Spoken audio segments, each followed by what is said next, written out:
Bhagavate Vasudevaya. Om Namo Bhagavate Vasudevaya. Om Namo Bhagavate Vasudevaya.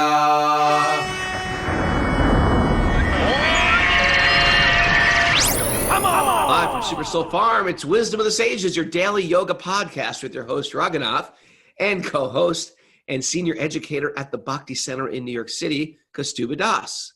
Welcome to the show. Welcome to Makeover Monday. Today is Monday. Makeover Monday is our special Monday where we have whatever happened last week. We just say, hey, last week is over, right? Makeover Monday is a day to start thinking about who I am going to become this week. Explicitly write down some of our spiritual goals. It could be our spiritual goals or things that assist us on our spiritual goals. Like, what do I want to eat this week?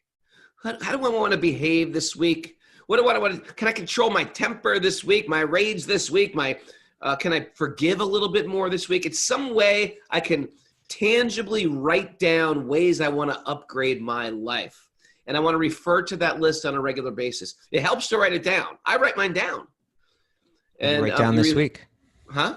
What did you write down this week? Oh, come on. Mine is private.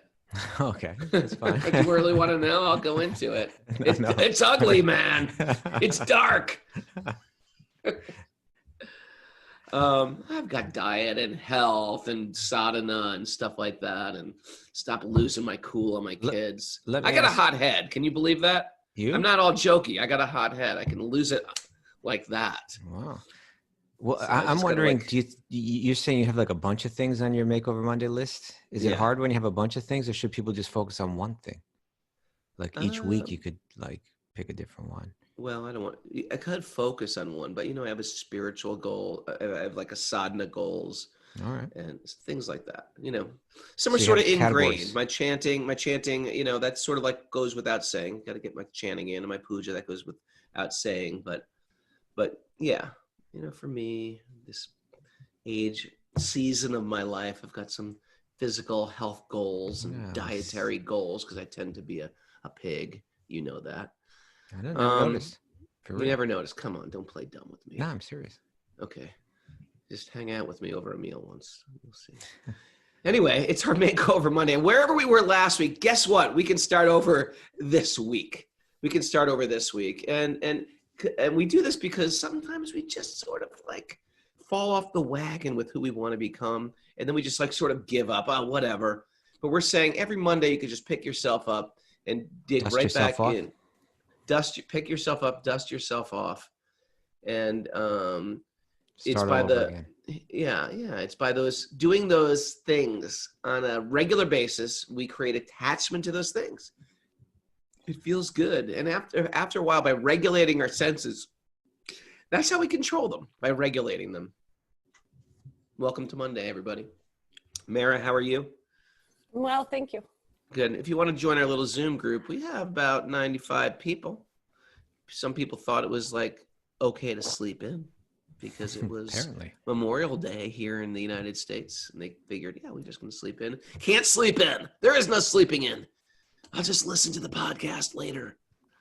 Well, we have a little Zoom group. If you'd like to join this little Zoom group, we're going to have a rule. If you don't join every day and check in with us, you're off the group. You're off the list. How about that? Every day. You too, Mara. Oh. You're included.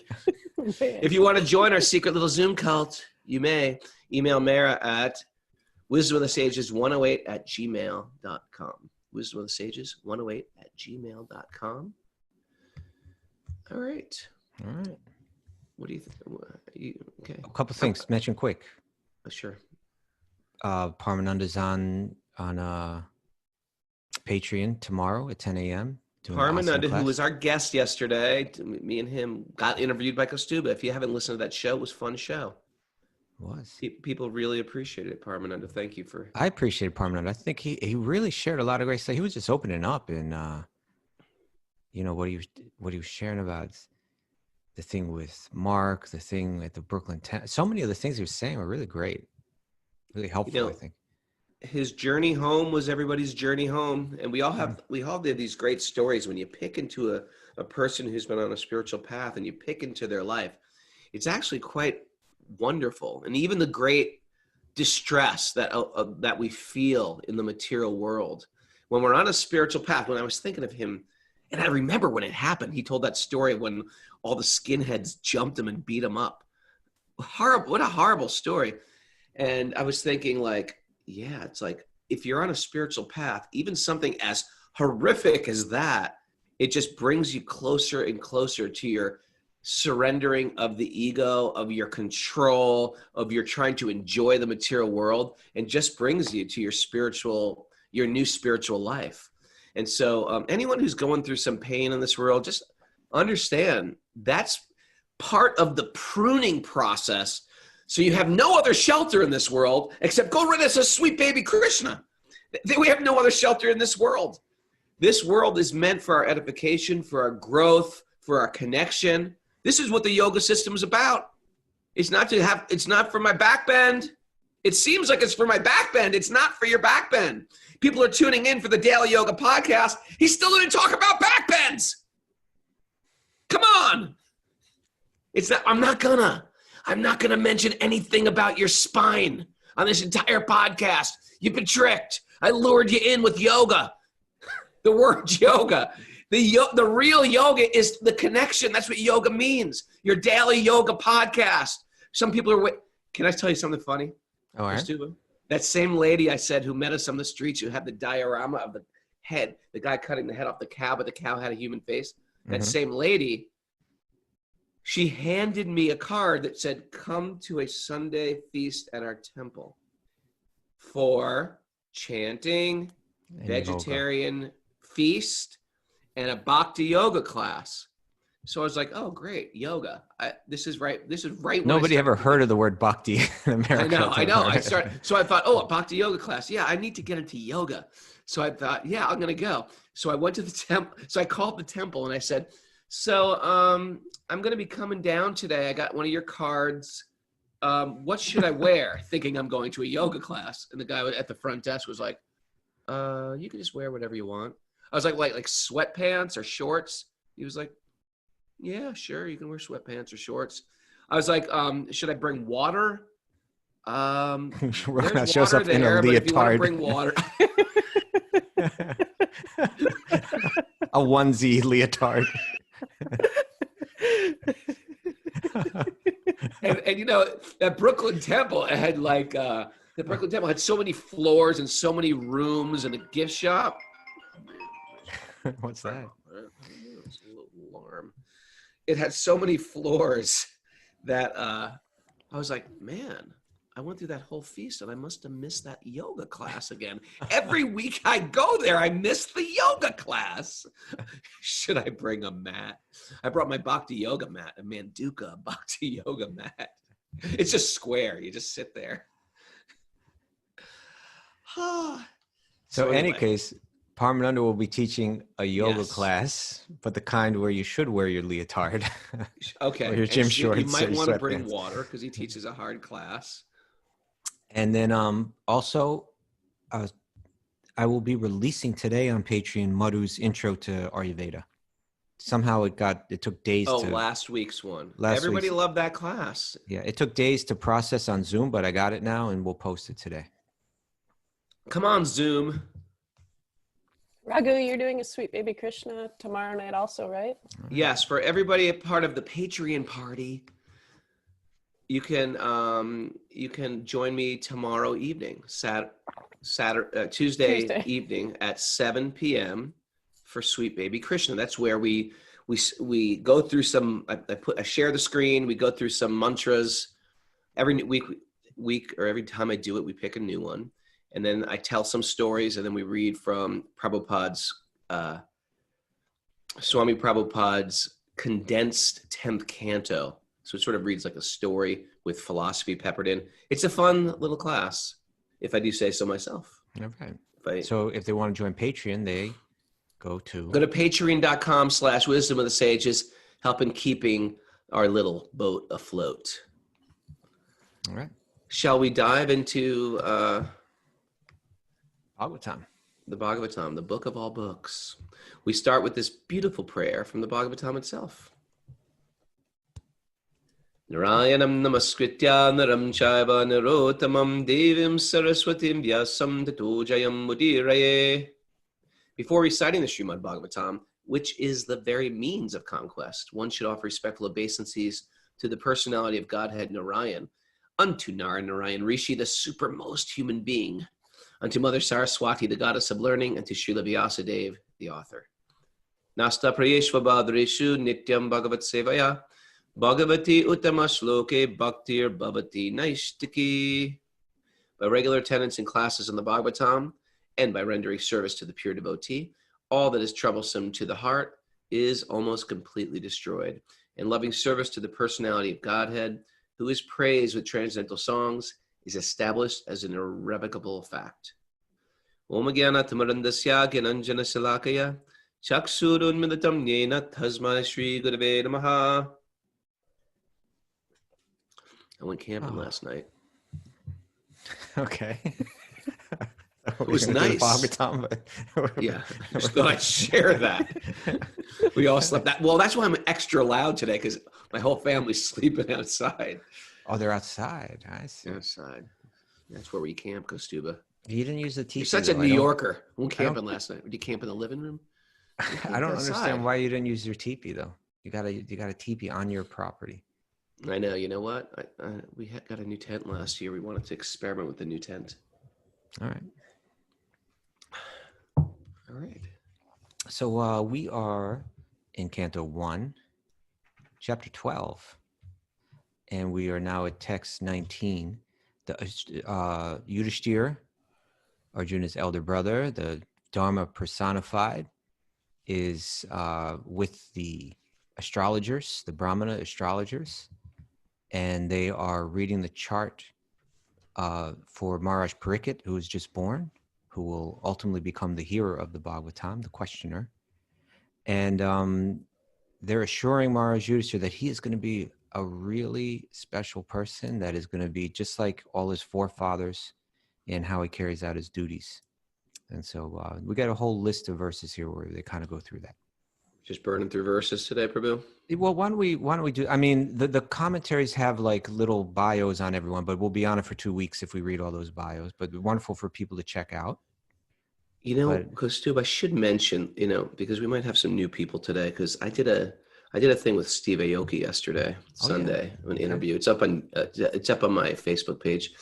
So if we have new people joining us, he has like millions of followers, and I got like a whole bunch of new Instagram likes from it. So I just want to share, if you're tuning into this from that, if you're tuning into this from that, welcome.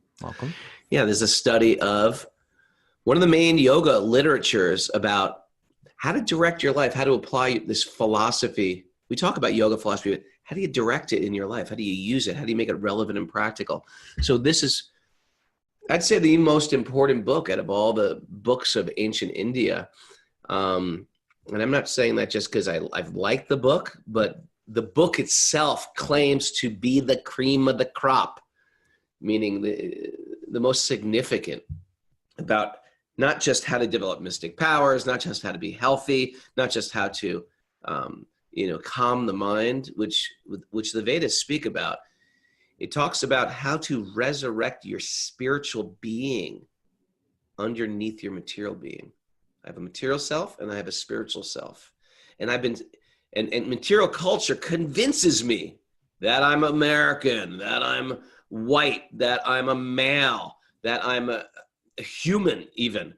And the yogis of ancient India, especially with the Bhagavatam, are pushing, yes, that is partial truth. You are all those things. You're a dad, you're a male, you're an Italian American. Partial truth. But you have a real truth also. Your complete truth, your objective truth, that which is what you are always. You're actually a spiritual being.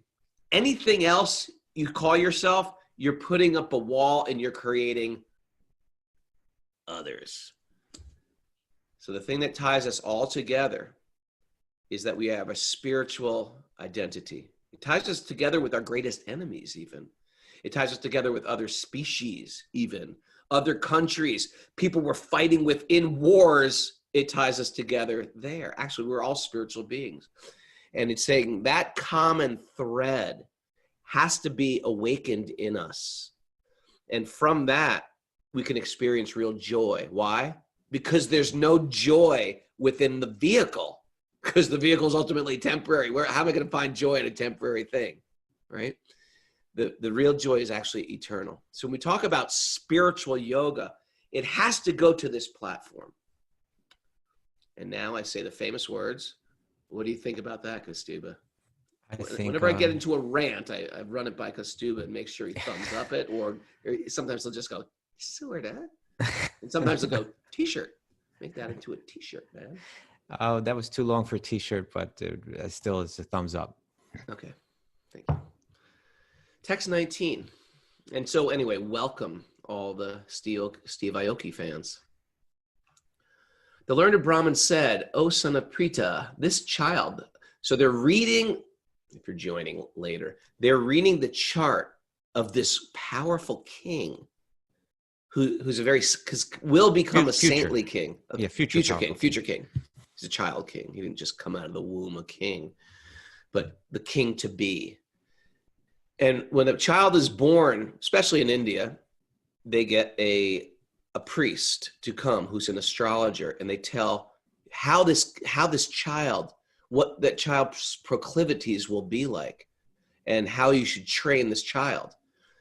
Isn't that great? Instead of like you not knowing what to do with your life, you can train your child where their strengths will be by knowing their chart. It's very, very useful. Spent years playing the violin, still can't play that thing. If they only did my chart. He will not be a violin player. He will not. He will sing in a hardcore band. They're like, oh. Could have saved so much money, my parents, if they just did my chart. It seems like a big investment to do that chart. No, it's going to save you money in the long run. It's like he won't be a violin player. He'll sing in a hardcore band. I'm like, oh, he'll be a singer. Actually, it's not exactly singing. Not quite singing, a little screaming in there.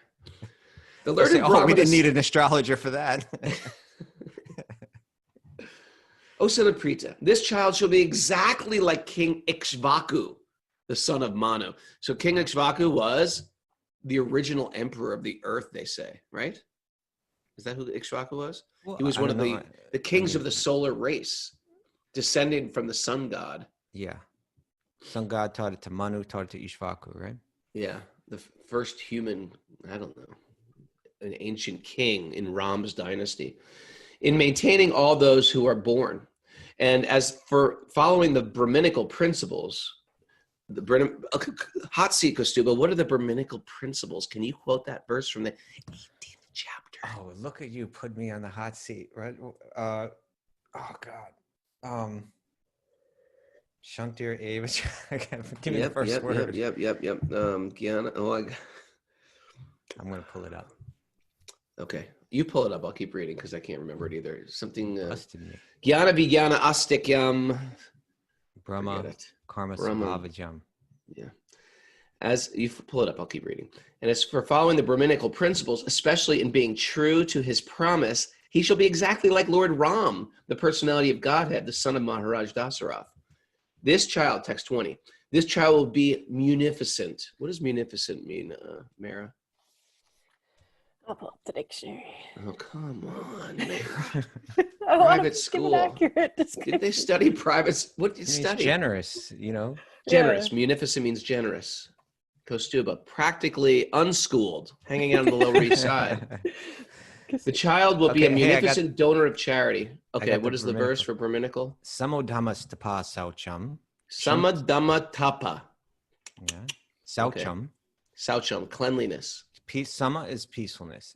Dhamma, self-control. Tapa, austerity. Saucham, purity. Shantir, peaceful. Tolerance. He translates it as tolerance. Okay. Arvajam, honesty. Eva, certainly, cha, and Gyanam, wisdom, and Vijnanam, knowledge. Usually they would have it the other way. That Gyanam should be knowledge and Vijnanam, wisdom. Huh. I wonder if that's an editorial thing. Huh. Interesting thing is, so by the way, this is a big point. Kaustubha's describing the symptoms of a brahmana. There's an idea that I was born in a Brahmin family. This is a big thing in India. I was born in a Brahmin family, therefore I'm a brahmana. In every regard, it can help you on your Brahminical path. But to be a Brahmin, you have to live like a brahmana. I can't be, because my father's a heart surgeon, I can't say, well, now I'm a heart surgeon. You might have some better chances of being a heart surgeon. Your father could give you some insight in being a heart surgeon, or your mother. But this make you a heart surgeon. You can't just wheel in they can't just wheel in a patient and say, bring him in. My father's a heart surgeon. I'll take over from here. You have to actually know what you're doing. You have to become qualified. And the same with becoming a Brahmin. You just don't get born into it, although it might help. And you could say, I'm from a Brahmin family, but it means you have to live like it. We have to apply this stuff. It just isn't going to come. You have to apply it. So again, sama dhamma tapa socham. Can you say the English again? Samodhamas tapa saucham, chantir arjavam evacha, jnanam vigyanam astikyam, brahma karma svabhavajam. Peacefulness, self-control, austerity, purity, tolerance, honesty, wisdom, knowledge, and religiousness. These are the qualities by which the brahmanas work. So this idea of what we're doing here is we're actually trying to train ourselves to be like brahmanas. We're trying to be self-controlled, clean, renounce, have wisdom. Why? Because then we can actually lead. Without those things, you can't even lead. And the brahmanas were those who were leading the society. They didn't do anything except like really focus on their spiritual life. And from that, they became appropriate and qualified ministers of the kings. And the kings accepted everything they said. The kings had the power, but they were number two in society. This is the real understanding of what caste or varna and ashram is, and not the perverse thing it became, is that we lead by our wisdom. We don't lead just because I'm entitled to it by birth. Yeah, it's like, how do we understand who's a brahmana? You just have to look at this list. It has right? It has nothing to do with whatever family you're born in, wherever you're from. This is how you determine it. And this, yeah. And you know what I really appreciate? Swami Prabhupada, he really pushed this point. And his guru really pushed this point. Yeah. To the point where like he was under attack by people who by the caste Brahmins. Caste Brahmins would just say, no, it's because of our family and because of our family. And he'd say, no, not by your family. Yeah, it was like they're trying to claim a certain privilege based on their birth. Yeah, I don't like it. Srila Bhaktisiddhanta Saraswati Thakur, Srila Prabhupada's guru, he was under attack. Even they said in Mayapur, in Bengal, the police came to him. And they said that the priests in the temples have actually hired us to kill you. And they say the priests in the temples, they're real Brahmins, and they're hiring. They say, generally we take bribes to do things. I don't know if they actually hired them to kill him, but they wanted their involvement in it. Yeah. Okay. And they say generally we take these kind of bribes, but we will not do it for you, and we want to warn you that this is what's happening. Because they felt that privilege was being it's a very important contribution to kind of bring it back to the actual shastric or scriptural basis, that if you want to understand who's a brahmana, who's a kshatriya, who's a vaishya, who's a shudra, it's by qualities, it's not by birth. And so Srila Prabhupada did it, because he spread Bhakti-yogi all around the world, and he granted people initiation into it, and he granted them Brahman initiation, that there was a lot of blowback. But there was a lot of pushback. It was not normal. Yeah, but he was always able to, on the basis of Bhagavad-gita, on the basis of the other, scriptural texts to defend his position in doing that. And this is one of the texts he used. Yeah.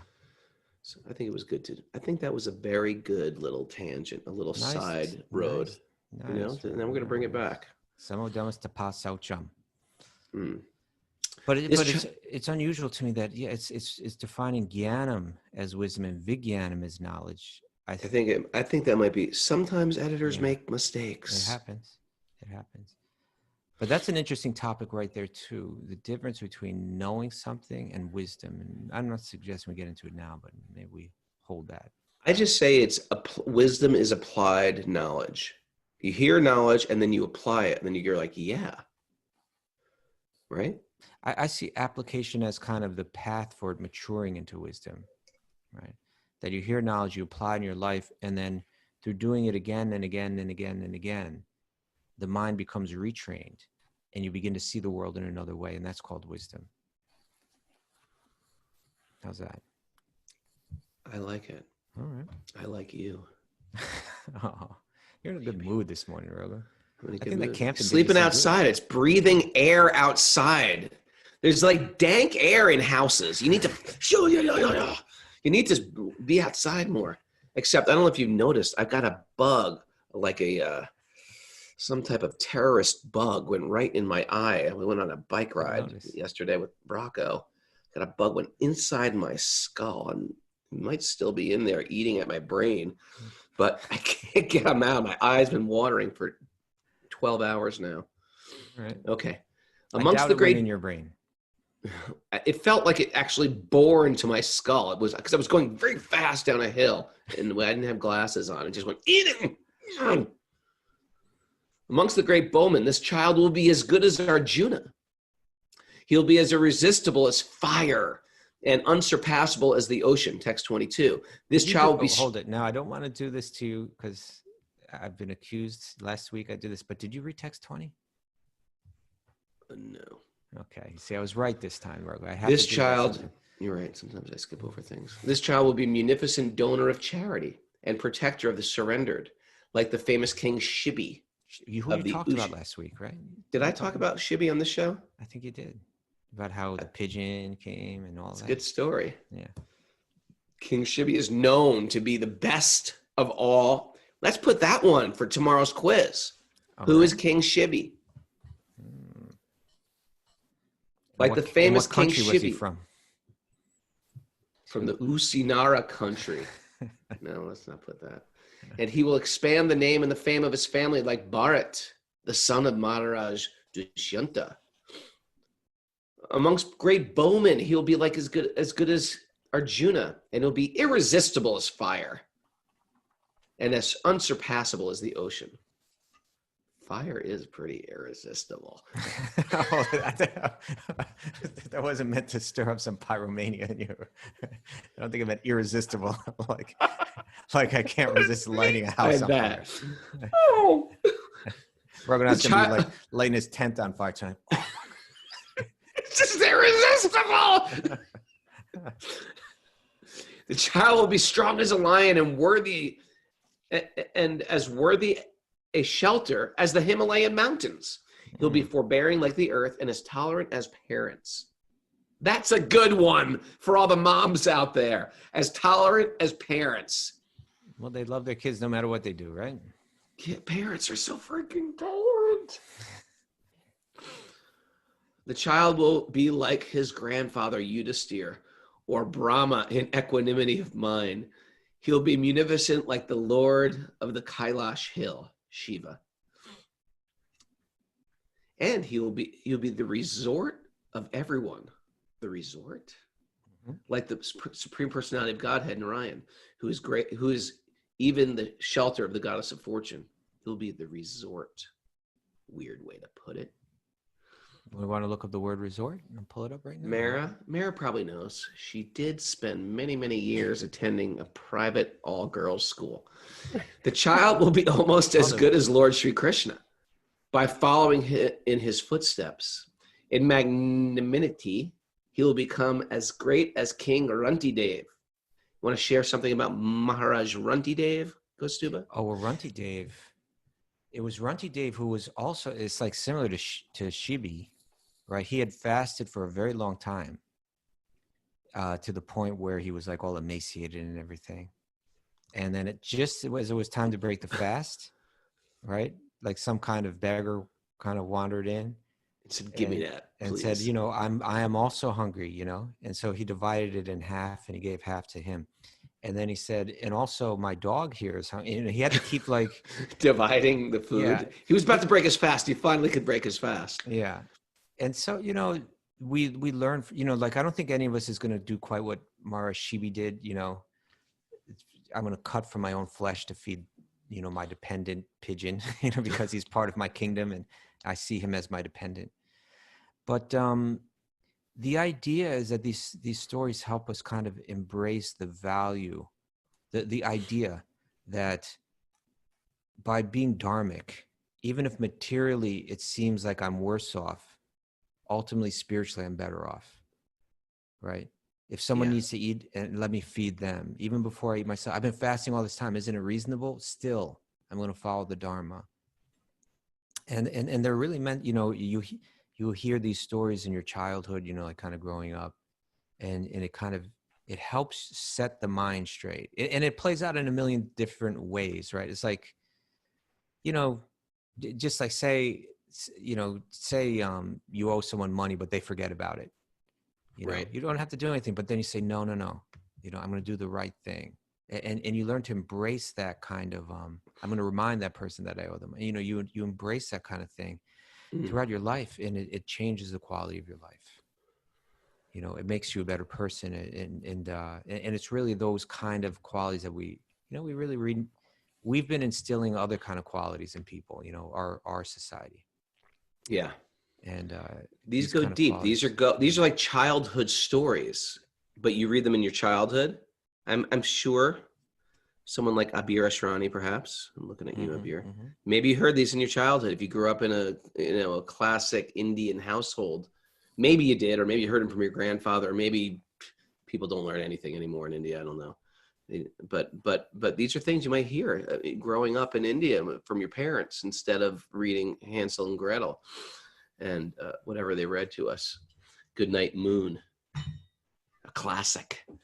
Goodnight Moon. Goodnight Moon. You don't know. You don't have kids. I've heard it before. Goodnight Moon, Goodnight Stars, all that kind of thing. You never did. But I want to say what grabs me about this, Kostu, which I think is really funny. Not funny. What really interesting is this happened thousands of years ago. This is like right after the appearance of Lord Krishna, and they're speaking about the histories that went on before this. They're quoting the Puranas. Like, these are the histories of the world 5,000 years ago. They're talking about Prahlad and Runti Dev, and about to say Yayati and about Ram. Like, Krishna talks about Ram. Isn't that interesting? Sure. I mean, sure, but isn't it more? Aren't you more excited about that? That is blowing my mind.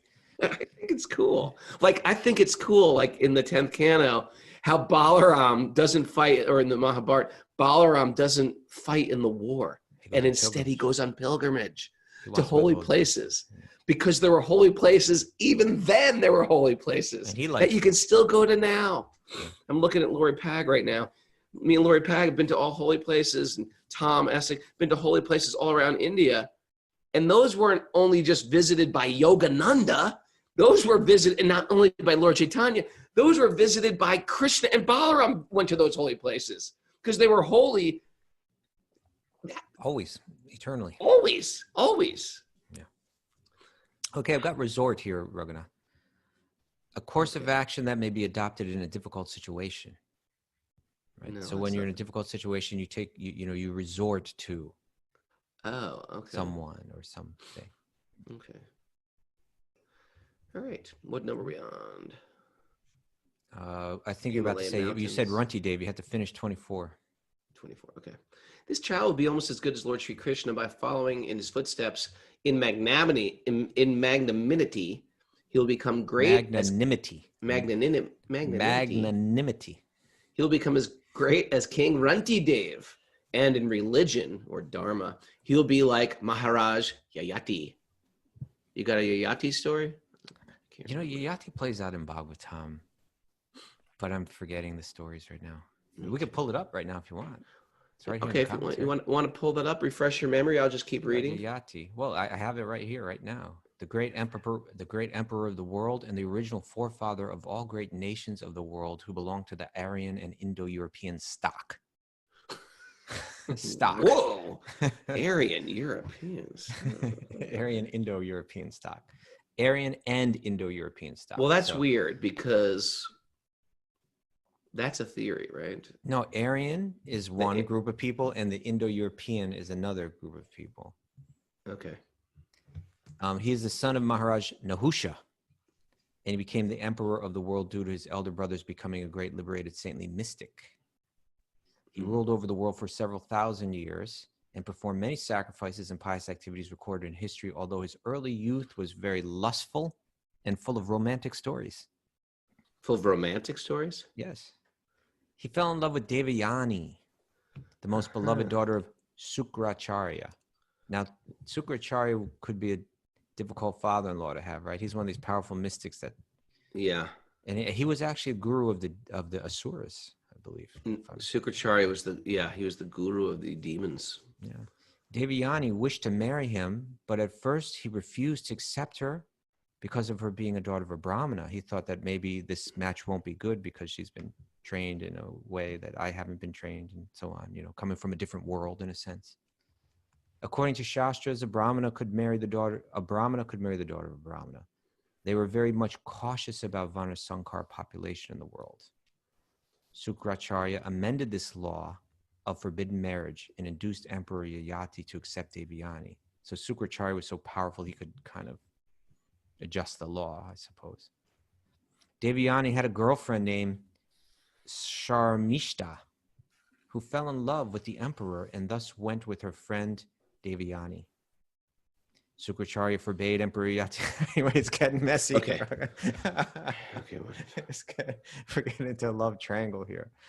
Any case, Yayati begged his father. Material life has always existed, hasn't it? Even the times of Maharaja Yayati. I told you, see, eventually, because of this whole thing, Sukracharya curses Yayati. Yayati begs Sukracharya to withdraw the curse. Oh, but you see, this is it. This plays on the. He was going to lose his youthfulness, and it's Puru, I believe, his son, that offers his youth to Yayati. Anyway, long story. Real long story. The idea is sometimes material life has to beat you down for you to get to these points, like to get to that famous point that we want to make a T-shirt out of. That just is. Think it through. What have I done? Think it through. Another one. Think it through. No, that's before you make the bad choice. Think it through. That's where we're hopefully at now. Think it through, Raghu. I know it looks attractive. Think it through. The other one is after I've done something stupid. That's when you go, what have I done? That's the materialistic mantra. What have I done? That's like the Talking Heads. Oh, my God, what have I done? My God, what have I done? So anyway. So, and it's in that what have I done that opens up a access point to God. What have I done? I need God in my life. I need spirit in my life. Okay. Text 25. Text 25. The child will be like Bali Maharaj in patience, a staunch devotee of Lord Krishna like Prahlad, a performer of many Ashvamedha sacrifices, and a follower of the old and experienced men. The old men follower. This child will be the father of kings who will be like sages. For world peace and for the sake of Dharma, he will be the chastiser of the upstarts and the quarrelsome. Got to chastise the angelic upstarts. Yeah, they're up to no good. After hearing about his death, which will be caused by the bite of a snakebird. Don't ask. No, we have to go into it, I think. You want to go into the snakebird story now? Commentary. Yeah, let's read the commentary, but finish the verse. Okay. After hearing about his death, which will be caused by the bite of a snakebird, sent by the son of a Brahmin, he will get himself freed from all material attachment and surrender to the personality of Godhead, taking shelter of him. Yeah. So we've read the astrological calculations. They're saying he's going to be great like this person. He's going to be great like that person. And now we're getting to the story that's going to become real important, is that how his death comes about is that he gets cursed. And he knows that I have 7 days left to live. And it's at that point he accepts the curse and he seeks out the spiritual instructions from the great sages. And at that time, the very special sage, Shukadev Goswami, comes and instructs him for 7 days and nights, and that is the Bhagavatam. So why don't we read the commentary? It's 27, right? Yeah. Sorry, I got caught up in the chat board. They're chatting again. After hearing about his death, okay. No. Material. Oh, yeah. After material attachment and taking shelter of the lotus feet of the Lord go ill together. Let's read that one again. Okay. Material attachment and taking shelter of the lotus feet of the Lord go ill together. So it's saying he was a king that had great opulence, but he freed himself of all material attachment and surrendered. You can't be attached and surrender. They go ill together, right? Material attachment means ignorance of transcendental happiness under the shelter of the Lord. Devotional service to the Lord, while existing in the material world, is a way to practice one's transcendental relation with the Lord. And when it is matured, one gets completely free from all material attachment and becomes competent to go back home, back to Godhead. I like that. Bhakti, or devotional service, is practiced within the material world. So it's not like you're even in the world anymore. For one engaged 100% in bhakti, it's not like you're even in the material world. The problem is I still have some attachment towards my ego, and therefore I can't 100% engage. Meaning I can do even the same thing, whether it's our Mara's a cook or a yoga teacher, or anytime there's some residue of ego, like if Mara's stirring that pot with their ego in there, that's no good. If we're doing whatever we're doing with any tinge of ego, it's not pure. Therefore, it's some karma mishra bhakti. It's some karma, some work mixed with bhakti. But when it's 100% pure bhakti, we're not in the material world anymore. So devotional service to the Lord while existing in the material world is a way to practice one's transcendental relationship with the Lord. And when it's matured, one gets completely free from all material attachment and becomes competent to leave and go back to the spiritual world. Maharaja Pariksit, being especially attached to the Lord from the beginning of his body in the womb of his mother, was continuously under the shelter of the Lord. And the so-called warning of his death within 7 days from the date of the curse by the brahman's son was a boon to him to enable him to prepare himself to go back home, back to Godhead. You want to tell that story, how that happens, Raghu? Good story. Tell So it. Maharaja Pariksit, many good qualities we're about to hear. I mean, we heard about all his great qualities from the astrologer. But the kings were the only caste allowed to hunt. And he was out on a hunt because they're warriors and they're trained in all type of martial things. But and one thing worth noting, Yes, is that we see again and again and again that hunting led to some kind of serious trouble for these kings. sure. We see it in Pandu. We see it in Maharaja Pariksit, Dasarath, others as well. Yeah, and it's supposed to be regulated like any attachment. If a person's attached to anything, it's just got to be regulated. And so every caste would have some type of dharma to be followed, and then there's some type of regulation involved to things that we're attached to. And the whole process is not to condemn a person to a caste or to a particular family or to an attachment, but it's to actually liberate us from these attachments. But we were all born with a body that has certain attachments and certain things we're naturally detached from. So anyway, he was on a expedition, whatever, in the jungle, and he became very, very, very thirsty. So he stumbled upon a forest ashram, and there's a sage seated in meditation. And he said, and here is a king with his What was entourage. that sage's name? The sage's? Yeah. Well, Shringi is the son of the sage. Oh, nice. Okay. How about that? Can I just Nope. go with that? Nope. What was the sage's name? Shamika. Shamika. Shamika Rishi. Oh, Shanika Rishi. Shamika. Shamika, I believe. But Shamika is the same as Shanika. No. Is it? I think so. No. Anyway. Gotta dig this up. Yeah. Okay, so he came upon the sage. Where's Aravind? Chime in here on the chat board, Aravind. So anyway, he went to this. He said, "Excuse me, I see you're sitting in meditation. I see you're sitting down there. Can you get me a glass of water? I'm here. I'm the king." First of all, he's thinking, "I'm the king," and who's this guy? He's not even welcoming me. I'm the king. He's not even welcoming me here. Instead, he's just sitting there as if in meditation. So he said, "Excuse me, I'm thirsty. Hello." And the sage is still sitting. And I think he saw a dead snake on the ground. Yeah, he was, the point was this was out of character for him, right? We've heard about all his great qualities, but he's not so entitled usually. He was just exhausted and he was like incredibly thirsty and, and kind of wiped out, and something overcame him. Sometimes when we get a little hungry, we say things, or thirsty. We say things we don't mean, right? It's called hanger. Okay. So in that state, he didn't even notice that actually, he's in meditation. He's just like, "Hey, why aren't you, responding to me?" And of course, because he was in meditation, he didn't notice the king was there. He didn't notice. So he said, "Oh, great sage, let me garland you." And he picked up a snake, a dead snake, and he put it around the neck of the man sitting in meditation, of the sage sitting in meditation. And when he felt that snake, he immediately got startled. And the young boy, the son of the great sage, who we can't decide his name is yet, his son of the boy, who's sort of mystic like his father, he said, "How dare you?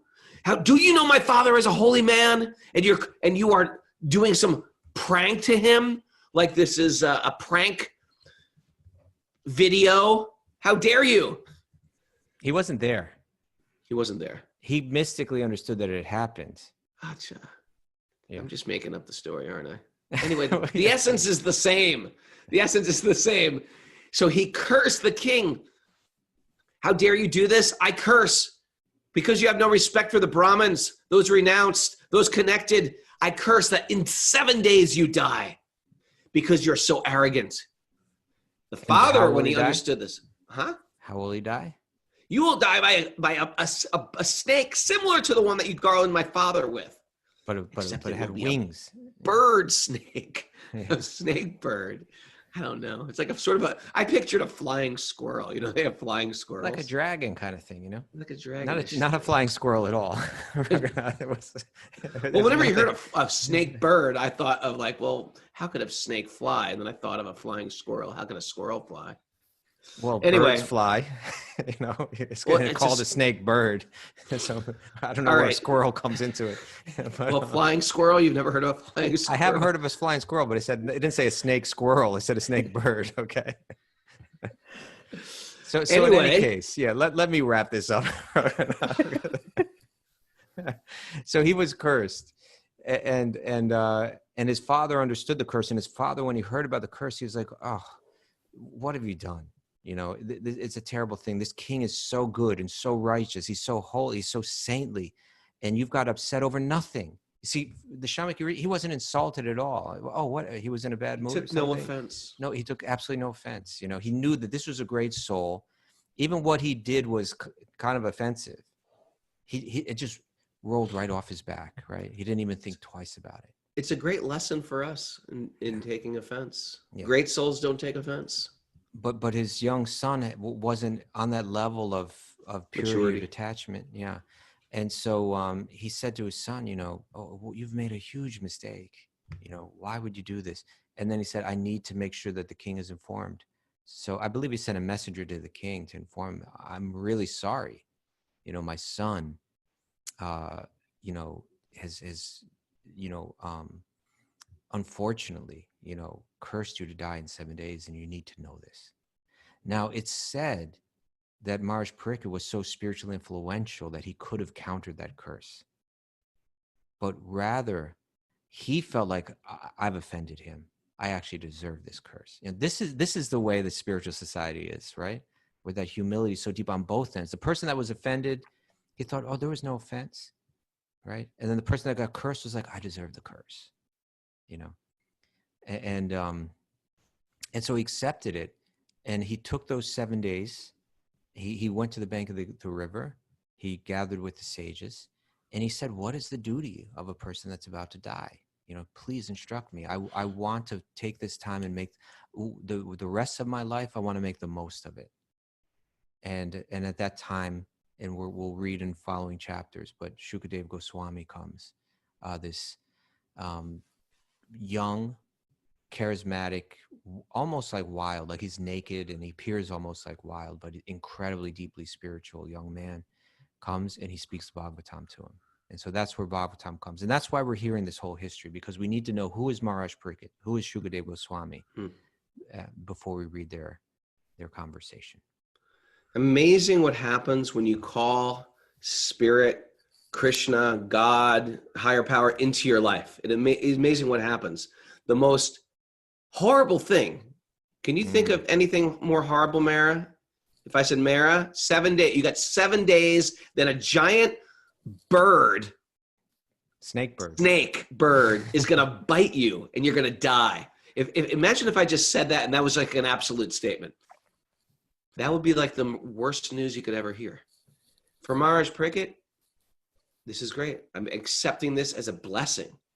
Whenever we get focused on our spiritual life, the worst things, even the bite of a snake bird, becomes very, very auspicious. Matter of fact, we're still reading about it right now.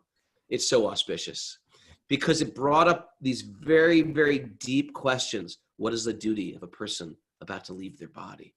And these are things that we meditate on our whole life. What do we do in this world?